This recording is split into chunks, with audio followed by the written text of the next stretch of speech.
السلام علیکم ورحمۃ اللہ وبرکاتہ۔ الحمد للہ نحمده ونستعینه ونستغفره ونعوذ باللہ من شرور انفسنا ومن سیئات اعمالنا، من يهده الله فلا مضل له ومن يضلل فلا هادي له، واشهد ان لا اله الا الله وحده لا شريك له واشهد ان محمدا عبده ورسوله، اما بعد۔ اعوذ باللہ من الشیطان الرجیم، قال اللہ عز وجل: قل تعالوا اتل ما حرم ربكم عليكم الا تشركوا به شيئا وبالوالدين احسانا ولا تقتلوا اولادكم من املاق نحن نرزقكم واياهم ولا تقربوا الفواحش ما ظهر منها وما بطن ولا تقتلوا النفس التي حرم الله الا بالحق ذلكم وصاكم به لعلكم تعقلون ولا تقربوا مال اليتيم الا بالتي هي احسن حتى يبلغ اشده واوفوا الكيل والميزان بالقسط لا نكلف نفسا الا وسعها واذا قلتم فاعدلوا ولو كان ذا قربى وبعهد الله اوفوا ذلكم وصاكم به لعلكم تذكرون وأن هذا صراطي مستقيما فاتبعوه ولا تتبعوا السبل فتفرق بكم عن سبيله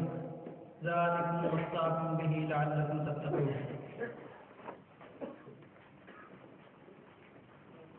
برادران اسلام، معزز ماں اور بہن، ہر قسم کی حمد و ثنا، کبریائی و بزرگی اللہ رب العالمین کے لیے، اور بے شمار صلاۃ و سلام نازل ہو تمام انبیاء اور رسولوں پر، خصوصاً آخری نبی محمد بن عبداللہ پر، جن کو اللہ تبارک و تعالیٰ نے رحمت عالم اور بشیر و نذیر بنا کر مبعوث فرمایا۔ آپ جانتے ہیں کہ عنوان کیا ہے؟ عنوان ہے 10 وصیتیں۔ یہ 10 وصیتیں کیا ہیں اور کہاں سے لی گئی ہیں؟ یہ دراصل ان آیات کی طرف اشارہ ہے جن کی تلاوت آپ کے سامنے کی گئی۔ سورہ انعام کی آیت نمبر 151، 152 اور 153، ان 3 آیتوں میں اللہ تبارک و تعالیٰ نے ان 10 وصیتوں کا ذکر فرمایا ہے، اور پہلی آیت میں 5 وصیتیں ذکر کر کے کہا کہ یہ اللہ کی طرف سے تمہارے لیے وصیت ہے۔ دوسری آیت میں 4 وصیتوں کا ذکر ہوا، پھر اللہ نے فرمایا کہ اللہ کی طرف سے تمہارے لیے وصیت ہے، اور تیسری آیت میں 1 وصیت کا ذکر ہوا ہے، اور اللہ نے کہا کہ یہ تمہارے لیے وصیت ہے۔ آئیے پہلے ہم پوری آیات کا ترجمہ آپ کے سامنے رکھتے ہیں، جس سے آپ اندازہ کر لیں گے کہ اس میں کیا کہا گیا ہے، پھر ان باتوں کی مختصر تفصیل آپ کے سامنے رکھی جائے گی، اس لیے کہ یہ وہ اہم باتیں ہیں کہ جن کی تفصیلات پر پورا دین مشتمل ہے۔ اگر ان کی شرح بس اور تفصیل کی جائے تو اس کے لیے کافی وقت درکار ہے، بلکہ ہر وصیت خود ایک مستقل موضوع ہے۔ بہرحال اختصار کے ساتھ آپ کے سامنے بات رکھنے کی کوشش کی جائے گی۔ اللہ تعالیٰ نے فرمایا: قل تعالوا اتل ما حرم ربكم عليكم۔ اے نبی پاک محمد مصطفیٰ صلی اللہ علیہ وسلم، آپ فرما دیجیے، کہہ دیجیے کہ آؤ جن چیزوں کو اللہ تبارک و تعالیٰ نے تم پر حرام کیا ہے، یا جو تمہیں احکامات دیے ہیں، انہیں میں تمہیں تلاوت کر کے بتا دوں۔ پہلی چیز اللہ تشرکوا بہ شیئا، کہ تم اللہ کے ساتھ کچھ بھی شرک نہ کرو۔ یہ پہلی وصیت ہے کہ اللہ کے ساتھ کچھ بھی شرک نہ کرو۔ دوسری وصیت وبالوالدین احسانا، والدین کے ساتھ حسن سلوک کا معاملہ کرو۔ ولا تقتلوا اولادکم من املاق، اور تم اپنی اولاد کو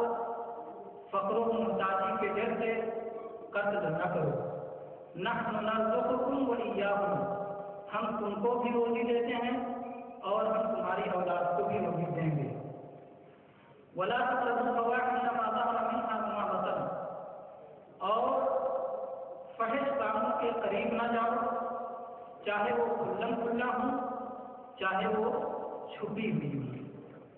ولا تقتلوا النفس التي حرم الله الا بالحق، اور کسی ایسی جان کو جسے اللہ نے محترم قرار دے دیا ہے اسے قتل نہ کرو، البتہ حق کے ساتھ. ذالکم وصاکم بہ لعلکم تعقلون، ان باتوں کی اللہ تمہیں وصیت کرتا ہے تاکہ تم سمجھو. ولا تقربوا مال اليتيم الا بالتي هي احسن حتى يبلغ اشده، اور یتیم کے مال کے قریب نہ جاؤ مگر اس طریقے سے جو مستحسن طریقہ ہے، بہتر طریقہ ہے، یہاں تک کہ یتیم بالغ ہو جائے، اپنے سن رشد کو پہنچ جائے. وَأَوْفُوا الْكَيْلَ وَالْمِيزَانَ بِالْقِسْطِ، اور ناپ تول کو پورا ٹھیک ٹھیک ادا کرو انصاف کے ساتھ. ہم کسی کو اس کی طاقت سے زیادہ تکلیف نہیں دیتے. وَإِذَا قُلْتُمْ فَاعْدِلُوا وَلَوْ كَانَ ذَا قُرْبَىٰ، اور جب کوئی بات کہو تو عدل و انصاف کے ساتھ کہو، اگرچہ وہ تمہارا قریبی رشتہ دار ہی کیوں نہ ہو. جہاں بات کو عدل و انصاف کی بات کرو. وَبِعَهْدِ اللَّهِ أَوْفُوا، اور اللہ کے عہد کو پورا کرو. ذَلِكُمْ وَصَّاكُمْ بِهِ لَعَلَّكُمْ تَذَكَّرُونَ، یہ اللہ تعالیٰ کی طرف سے تمہارے لیے وصیت ہے تاکہ تم نصیحت حاصل کرو.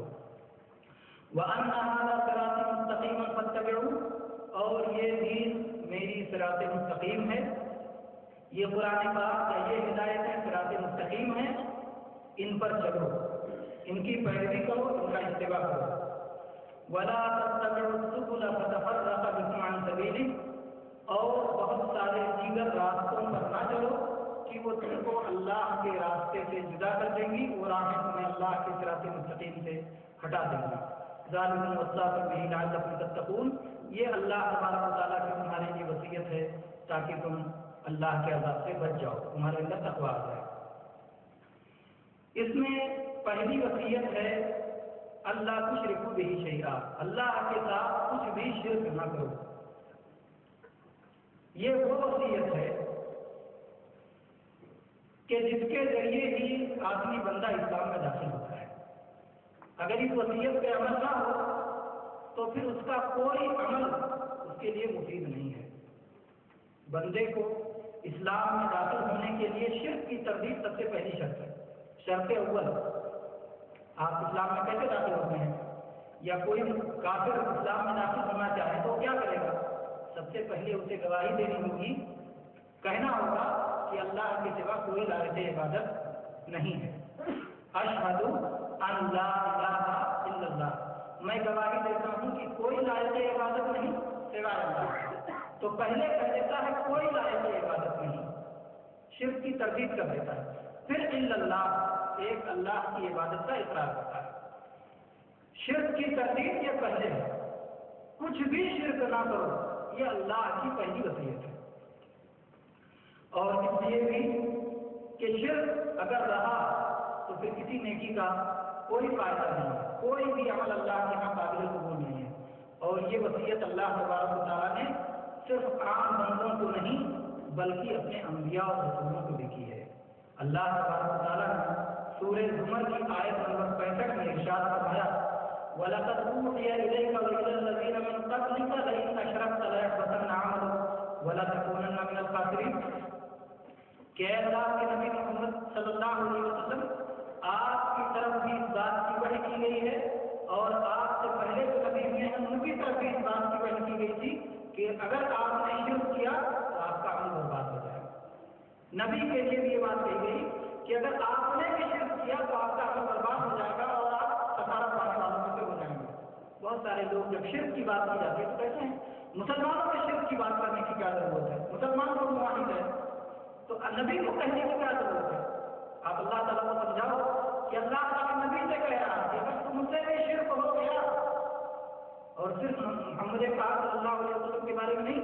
بلکہ آپ سے پہلے جتنے انبیاء ہیں سب کے بارے میں اللہ تعالیٰ نے فرمایا کہ سب کی طرف اس بات کی وحی کی گئی تھی کہ اگر آپ نے شرک کر لیا تو آپ کا عمل برباد ہو جائے گا اور آپ کامیاب نہیں ہوں گے بلکہ ناکام برباد ہو جائے گا۔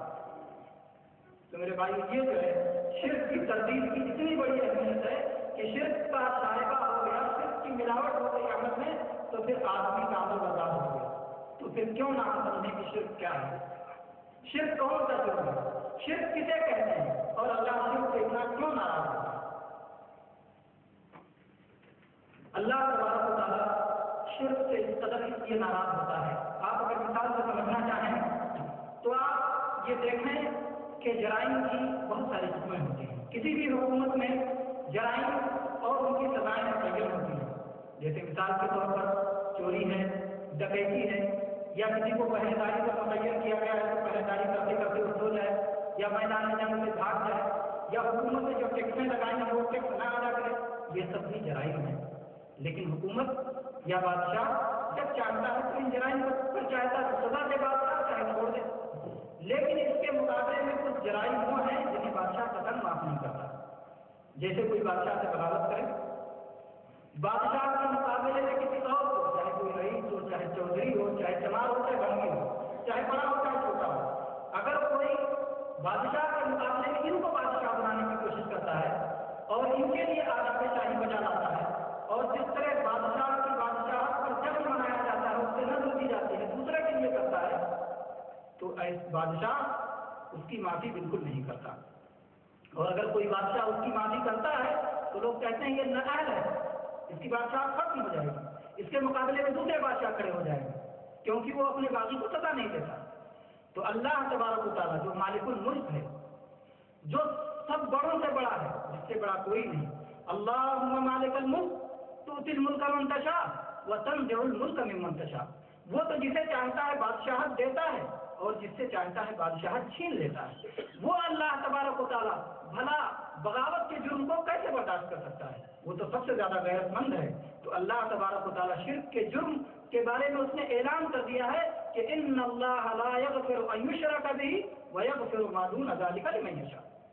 کہ شرک کے علاوہ جتنے گناہ ہیں وہ اللہ کی مرضی پہ ہیں۔ آدمی توبہ کے بغیر بھی مر گیا تو اللہ چاہے تو معاف کر دے، چاہے تو سزا دے، لیکن شرک اگر توبہ کے بغیر کوئی مر گیا تو اللہ تبارک و تعالیٰ اس کو ہرگز معاف نہیں کرے گا۔ تو یہ شرک اتنا بڑا جرم ہے اور اتنی بڑی اس کی اہمیت ہے کہ اس کی تردید اور اس کی ابطال انتہائی ضروری ہے۔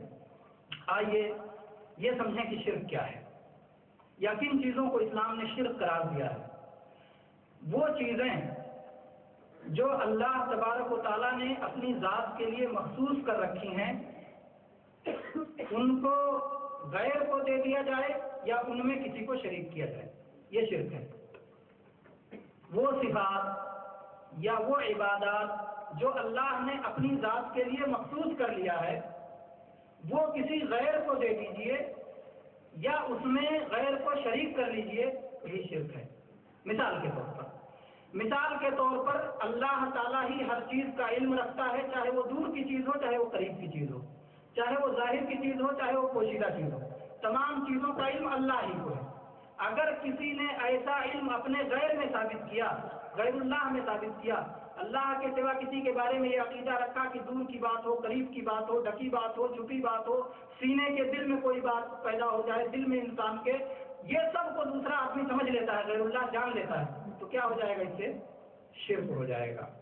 یا اسی طرح سے اللہ تبارک و تعالیٰ اپنی کائنات میں جس طرح چاہے تصرف کرے، اپنی مرضی سے چاہے زندہ کرے، چاہے موت دے، چاہے اپنی خواہش سے اللہ تبارک و تعالیٰ کسی کی مراد پوری کرے، کسی کے وقت پہ اس کے کام آئے، اس کی فریاد میں اس کی مدد کرے، اس کے بیمار کو شفا عطا دے، یہ سب اللہ ہی کی شان ہے۔ لیکن اگر کوئی شخص ان سب کے متعلق عقیدہ رکھتا ہے کہ غیر بھی ایسا کر سکتا ہے، غیر بھی مرادیں پوری کر سکتا ہے، غیر بھی مشکلیں دور کر سکتا ہے، غیر بھی اپنی خواہش سے زندہ یا مردہ کر سکتا ہے، تو پھر یہی شرک ہے، یہی شرک ہے جس کو اللہ معاف نہیں کرے گا۔ اسی طرح سے کچھ چیزوں کو اللہ تبارک و تعالیٰ نے اپنی عبادت اور بندگی کے کام بنائے ہیں، جیسے سجدہ، رکوع، یا اسی طرح سے اپنے گھر کا طواف، یا اسی طرح سے نظر، اللہ کے نام پہ اپنے مال کا کچھ حصہ خرچ کرنا، قربانی، یہ ساری چیزیں اللہ تعالیٰ نے اپنی بندگی اور عبادت کے اظہار کے لیے عبادتیں بنائی ہیں۔ اگر ان عبادتوں کو کوئی غیر اللہ کے لیے کرے تو وہ شرک کا ارتکاب کرتا ہے۔ اگر کوئی غیر کے لیے سجدہ کرے، غیر کے لیے رکوع کرے، غیر کے لیے ذبح کرے، غیر کے لیے قربانی کرے، اگر بیت اللہ کے سوا کسی اور جگہ کا طواف کرے، جس طرح بیت اللہ کا پر غلاف چڑھایا جاتا ہے کسی اور جگہ چادر چڑھائے، جس طرح سے اللہ کے نام پہ قربانی اور ذبح کیا جاتا ہے کسی اور کے لیے ذبح کرے، تو یہ ساری چیزیں میرے بھائی، جس طرح بیت اللہ کے حج کے لیے سفر کیا جاتا ہے اسی طرح کسی اور جگہ کی زیارت کے لیے سفر کرے، ثواب کی نیت سے سفر کرے، ان ساری چیزوں سے شرک ہو جاتا ہے۔ تو یہ چیزیں انتہائی اہم ہیں اور ان سے بچنے کی مسلمان کو ضرورت ہے۔ یہ اللہ تبارک و تعالیٰ کی پہلی وصیت ہے کہ اللہ تشرکوا بہ شیئا، اللہ کے ساتھ کچھ بھی شرک نہ کرو۔ اگر کچھ بھی شرک کر لیا تو یہ یاد رکھو، اللہ تبارک و تعالیٰ نے سورہ مائدہ کی آیت نمبر 72 میں اعلان فرمایا ہے، انہ من یشرک باللہ فقد حرم اللہ علیہ الجنہ ومأواہ النار وما للظالمین من انصار، کہ جو بھی اللہ کے ساتھ شرک کرے گا اللہ تعالیٰ نے اس پر جنت کو حرام کر دیا ہے اور اس کا ٹھکانہ جہنم کر دیا ہے، اور ایسے ظالموں مشرکوں کا کوئی مددگار بھی نہیں ہوگا، کسی کا دامن پکڑ کے وہاں نہیں مچل سکتے۔ شرک کیے ہو تو اللہ کے جو ولی ہوں گے، اللہ کے جو دوست ہوں گے، اللہ کے جو تابع دار ہوں گے، اللہ کے دشمنوں اور باغیوں کو لات مار کے دھتکار دیں گے۔ تو یہ اللہ کی پہلی وصیت ہے، لا تشرکوا بہ شیئا۔ اس میں کوئی کسی قسم کی قید نہیں ہے کہ فلاں وقت شرک کرو فلاں وقت نہ کرو، کبھی بھی شرک نہیں کر سکتے۔ جبکہ دوسری وصیت ہے وبالوالدین احسانا، والدین کے ساتھ حسن سلوک کرو۔ والدین کے ساتھ حسن سلوک میں قید ہے، اگر وہ پہلی وصیت میں خلل ہو والدین کے ساتھ حسن سلوک میں تو والدین کے ساتھ حسن سلوک نہیں کریں گے۔ والدین اگر کہیں شرک کرو تو ان کی بات بھی نہیں مانیں گے۔ اللہ تبارک و تعالیٰ نے پہلے خالق کا حق یاد دلایا جو آپ کا پیدا کرنے والا ہے، جس کی وجہ سے آپ کو یہ وجود ملا ہے، یہ زندگی ملی ہے، اور اس کے بعد اللہ تعالیٰ نے ان کی حقوق یاد دلائے جو ذریعہ بنے ہیں آپ کے وجود میں آنے کے، یعنی آپ کے والدین، اس دنیا میں پیدا ہونے اور اس دنیا میں زندگی پانے کے جو اسباب ہیں وہ آپ کے والدین ہیں۔ اللہ تعالیٰ قرآن پاک میں مختلف جگہوں پر اپنے حق کے ساتھ میں والدین کے حق کا ذکر کرتا ہے، بہت ساری آیتوں میں۔ اللہ تبارک و تعالیٰ نے مثلا سورہ بنی اسرائیل کی آیت نمبر 23 اور 24 میں ارشاد فرمایا، وَقَضَىٰ رَبُّكَ أَلَّا تَعْبُدُوا إِلَّا إِيَّاهُ وَبِالْوَالِدَيْنِ إِحْسَانًا إِمَّا يَبْلُغَنَّ عِندَكَ الْكِبَرَ أَحَدُهُمَا أَوْ كِلَاهُمَا فَلَا تَقُل لَّهُمَا أُفٍّ وَلَا تَنْهَرْهُمَا وَقُل لَّهُمَا قَوْلًا كَرِيمًا وَاخْفِضْ لَهُمَا جَنَاحَ الذُّلِّ مِنَ الرَّحْمَةِ وَقُل رَّبِّ ارْحَمْهُمَا كَمَا رَبَّيَانِي صَغِيرًا۔ آپ کے رب نے اس بات کا فیصلہ کر دیا ہے کہ اس کے سوا کسی کی عبادت نہ کرو، اور دوسری بات کا فیصلہ کیا ہے کہ اپنے والدین کے ساتھ حسن سلوک کرو، اور خصوصاً اس وقت، پوری زندگی حسن سلوک کا حکم ہے، لیکن خصوصاً اس وقت جب وہ دونوں بوڑھے ہو جائیں یا ان میں سے کوئی ایک بوڑھا ہو جائے۔ جب عموماً والدین بوڑھے ہوتے ہیں تو بچہ اس وقت جوان ہوتا ہے، طاقتور ہوتا ہے، اور والدین جب کمزور ہوتے ہیں تو ان کے ساری قوا کمزور ہو جاتے ہیں، ساری طاقتیں کمزور ہو جاتی ہیں، وہ باتیں بھی بہکی بہکی کرنے لگتے ہیں۔ یا اسی طرح سے بچہ جب چھوٹا ہوتا ہے خود کمزور ہوتا ہے تو والدین سے ڈرتا بھی ہے، لیکن جب والدین کمزور ہو جاتے ہیں خود طاقتور ہوتا ہے تو اس میں تمرد و سرکشی کچھ زیادہ ہی ہو جاتی ہے۔ اسی لیے اس وقت خصوصی طور پر اللہ تبارک و تعالیٰ نے فرمایا کہ جب تمہارے والدین میں سے دونوں یا کوئی ایک بوڑھے ہو جائیں تو اس وقت ان کو اف تک نہ کہو، اتنا تک نہ کہو ان کو، اور ان کو اف سے جو بڑی باتیں ہو سکتی ہیں تو الگ بات ہے۔ کوئی یہ نہ کہے کہ قرآن میں تو خالی اف کہنے سے روکا گیا ہے، بس جو ہے مارو پیٹو سب جائز ہے، ایسا نہیں ہے۔ اف سے بھی کمتر اگر کوئی چیز ہو سکتی تھی تو اللہ تبارک و تعالیٰ اس سے بھی روک دیتا۔ تو اف تک نہ کہو اور ان کے ساتھ سختی سے بات نہ کرو، ان سے بہت ہی نرمی اور پیار اور محبت اور مٹھاس کے ساتھ ان سے بات کرو، اور ان کے لیے ذلت کے بازو پست رکھو۔ دیکھیے میرے بھائیو، پستی اور جھکاؤ دو طرح کا ہوتا ہے۔ ایک جھکاؤ تو یہ ہوتا ہے کہ آدمی مجبوراً کمزوری سے جھکا رہتا ہے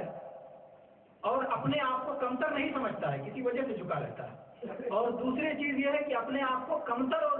ذلیل سمجھ کے جھکا رہتا ہے۔ تو والدین کے لیے کہا گیا جناح الذل، ذلت کے ساتھ، یعنی والدین کے سامنے اپنے آپ کو پست سمجھو، اپنے آپ کو حقیر سمجھو، اپنے آپ کو ان کے سامنے بڑا نہ سمجھو، اور اپنے بازوؤں کو ان کے لیے پست رکھو اور ان کے لیے دعا کرتے رہو زندگی میں بھی اور مرنے کے بعد بھی، رب ارحمہما کما ربیانی صغیرا، کہ اے میرے رب ان دونوں پر رحم فرما، ان دونوں پر مہربانی فرما، جیسے بچپن میں ان دونوں نے ہماری تربیت کی تھی، ہماری پرورش کی تھی۔ بچپن کی پرورش اور بچپن کی تربیت جب آپ یاد کریں گے تو اپنے والدین کا احسان آپ کو زیادہ یاد آئے گا۔ تب آپ کو احساس ہوگا کہ جب ہم کو سلیقہ نہیں تھا، نہ پیشاب کرنے کا، نہ پخانہ کرنے کا، بھوک لگے تو کھانے کی کوئی چیز میسر نہیں تھی، بیمار ہوتے تو زبان سے اپنی کہہ بھی نہیں سکتے تھے کہ ہم بیمار ہیں۔ جب یہ حالات تھے تو والدین آپ کی چھوٹی بڑی تمام چیزوں کا خیال رکھتے تھے، اور وہ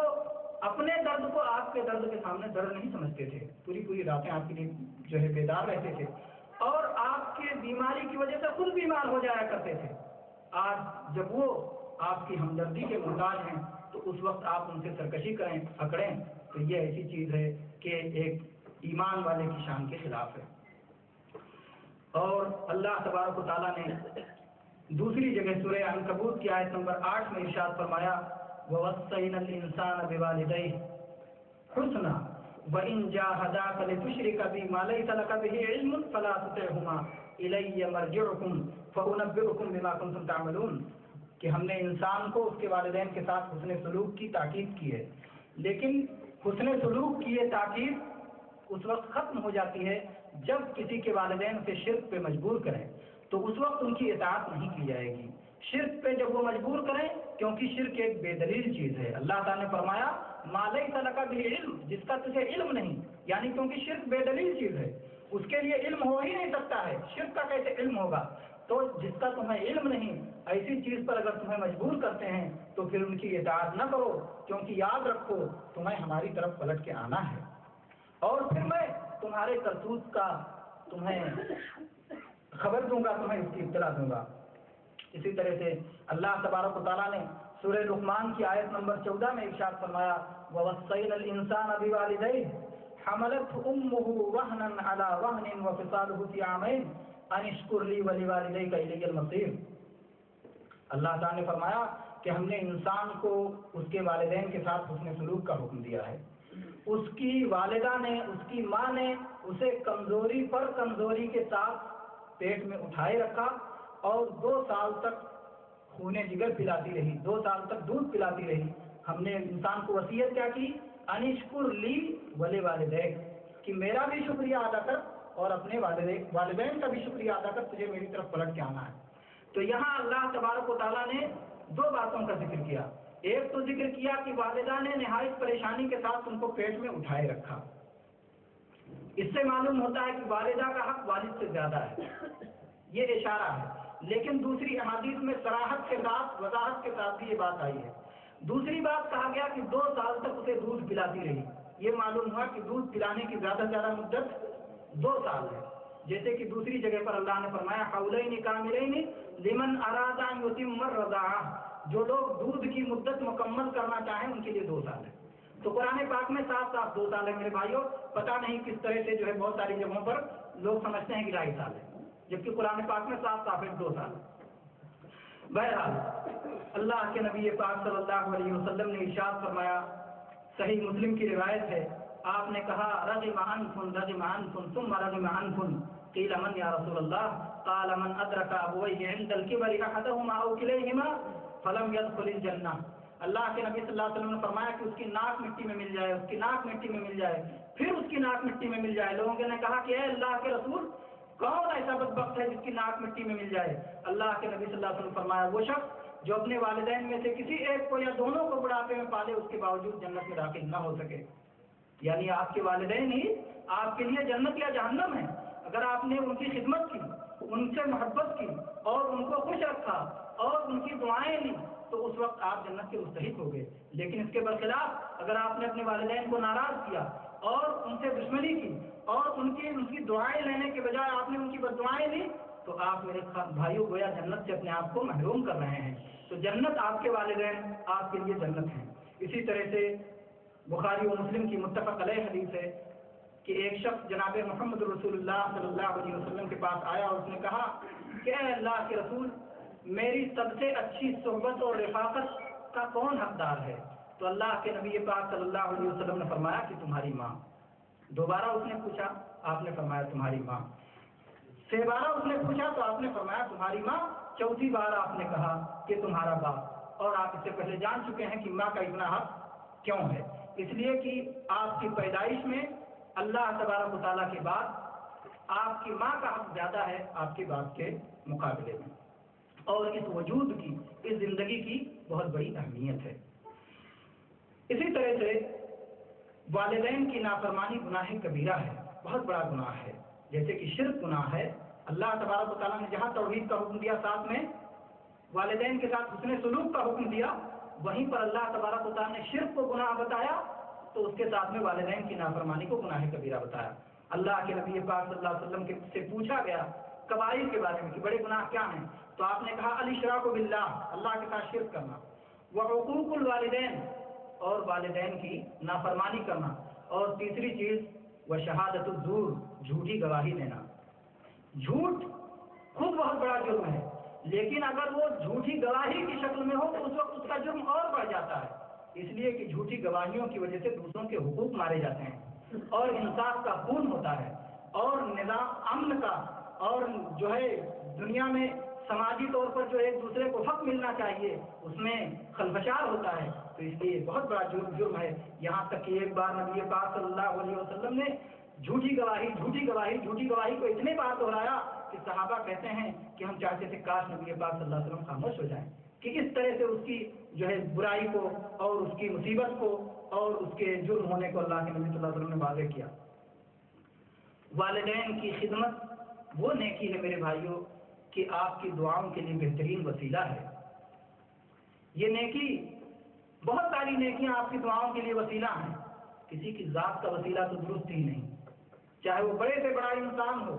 چاہے ولی ہو، چاہے نبی ہو، چاہے فرشتہ ہو، کسی کی ذات کا وسیلہ لینا اسلام میں جائز نہیں۔ عمل کا وسیلہ لینا جائز ہے، جس میں سے والدین کی خدمت بہت بہترین وسیلہ ہے۔ جناب محمد رسول اللہ صلی اللہ علیہ وسلم نے ایک بار اپنے صحابہ کرام کے سامنے 3 مصیبت زدہ لوگوں کا واقعہ بیان فرمایا۔ یہ لوگ اپنے شہر سے باہر نکلے اور اس کے بعد جب بارش ہونے لگی، طوفان آ گیا تو بھاگ کر کے ایک پہاڑ کی غار میں چھپ گئے۔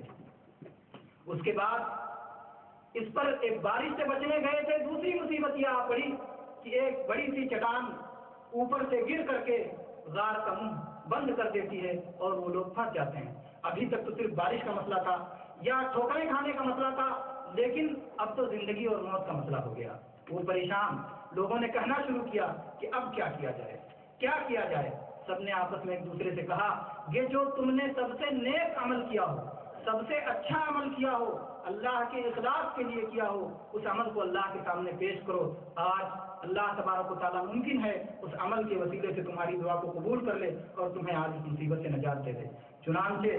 یہ قصہ بخاری و مسلم میں ہے، اور یہ دعا کرنے والا جس نے اپنے والدین کی خدمت کی دعا کا وسیلہ لیا، اس نے اس طرح دعا کرنا شروع کیا۔ اس نے کہا اللہم انی کان لی ابوان شیخان کبیران، کہ اے اللہ میرے 2 بوڑھے عمر دراز والدین تھے، میں باہر نکلا کرتا تھا، بکریاں چرایا کرتا تھا، اور پھر اس کے بعد لوٹ کے آتا تھا تو بکریاں دوہ کر کے اپنے والدین کو پلایا کرتا تھا۔ میں ایک بار آیا، میرا طریقہ یہ تھا کہ پہلے میں اپنے والدین کو پلا دیا کرتا تھا، اپنے والدین کو پلانے کے بعد پھر میں اپنے بیوی بچوں کو پلاتا تھا، لیکن ایک بار میں کچھ دور نکل گیا، واپس ہوا تو تاخیر ہو گئی اور میرے والدین سو گئے۔ میں نے یہ نہیں چاہا کہ میں انہیں بیدار کر دوں، میں نے انہیں جگانا نہیں چاہا، والدین سوتے رہے اور والدین کے سرانے میں اپنے دودھ کے پیالے کو لے کر کے کھڑا رہا۔ میرے چھوٹے چھوٹے بچے میری قدموں پر بلکتے رہے، روتے رہے۔ میرے بھائیوں، جو بچے والے ہیں وہ احساس کر سکتے ہیں کہ بچوں کی محبت ایک باپ کے دل میں کیسی شدید ہوتی ہے، اور خصوصاً جب بچہ تڑپ رہا ہو بھوک سے یا پیاس سے، وہ کہتا ہے کہ میرے ماں باپ سو رہے ہیں اور میں دودھ کا پیالہ لے کر کے ان کے سرانے کھڑا ہوں کہ جاگے تو پلاؤں، اور میری صورتحال یہ ہے کہ میرے بچے میرے سامنے بلک رہے ہیں، وصیت یتزاغون، میرے بچے بلک رہے ہیں، تڑپ رہے ہیں، رو رہے ہیں، لیکن میں نے یہ نہیں چاہا کہ عادت کے خلاف کروں، والدین کو پہلے پلاؤں جیسا کہ میری عادت تھی، جبکہ والدین سے ناراض نہیں ہوتے، بلکہ ممکن ہے کہ اس کے والدین کہتے کہ تو نے اپنے بچوں کو کیوں نہیں پلایا تھا، لیکن اس کے باوجود والدین کی یہ شفقت جاننے کے باوجود اس نے اپنے والدین کو ترجیح دی اور اس نے کہا کہ اے اللہ اگر میں نے یہ عمل اسی طرح کرتا رہا، میں ان کے سامنے سرہانے کھڑا رہا دودھ کے پیالے کو لے کر کے یہاں تک کہ فجر روشن ہو گئی، صبح ہو گئی اور اس کے بعد میرے والدین بیدار ہوئے تو میں نے ان کو پہلے پلایا اور اس کے بعد اپنے والدین کو پلایا۔ اے اللہ اگر میں نے یہ اخلاص سے تیری رضا کے لیے کیا تھا تو آج ہمیں اس مصیبت سے نجات دے دے۔ چنانچہ اللہ کے نبی پاک صلی اللہ علیہ وسلم فرماتے ہیں کہ چٹان تھوڑی سی کھسک گئی اور جو ہے باہر آسمان نظر آنے لگا۔ تو میرے بھائیوں، یہ والدین کی خدمت ایک بہترین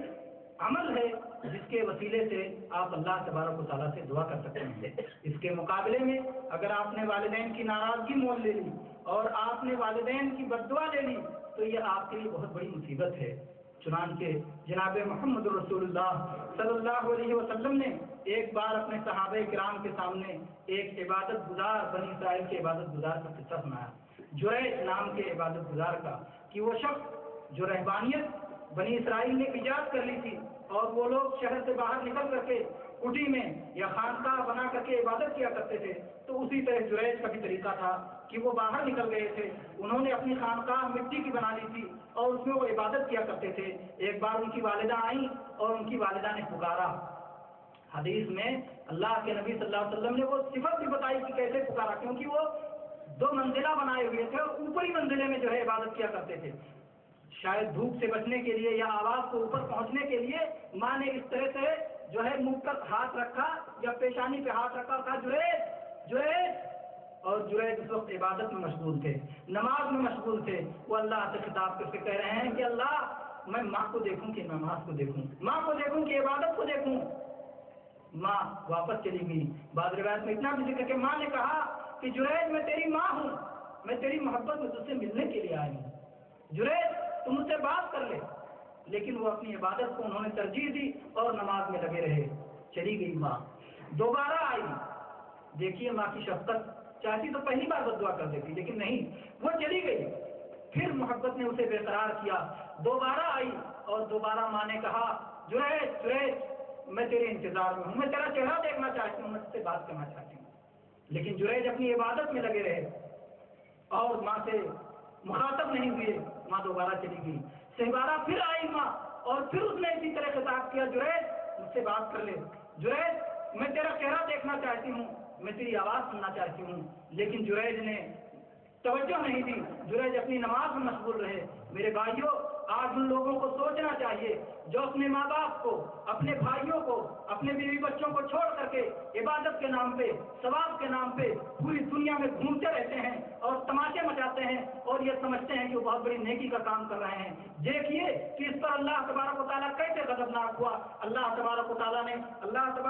نے یہ عمل ان کا اللہ کو پسند نہیں آیا۔ وہ جب اس نے کہا، تیسری بار ماں نے پکارا اور وہ اپنی نماز میں لگے رہے تو ماں نے دعا کر دی، ماں نے کہا کہ اللہ تبارک و تعالیٰ تجھے زانی عورتوں کا چہرہ دکھائے، تجھے بدکار عورتوں کا چہرہ دکھائے۔ صرف اتنا دعا کر کے چلی گئی تھی،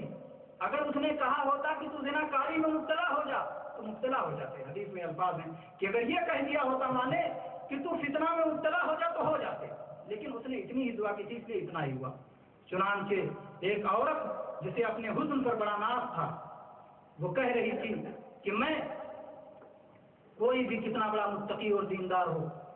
میری ایک جھلک سے اس کے سارے تقوی ٹوٹ جائیں گے۔ یہ حسن تقوی شکن ہے۔ اس کو یہ ناز تھا، لوگوں نے کہا کہ وہ جریج ہے، جاؤ ذرا جریج کو اپنے فتنے میں مبتلا کر کے دکھاؤ۔ گئی، اس نے جریج کو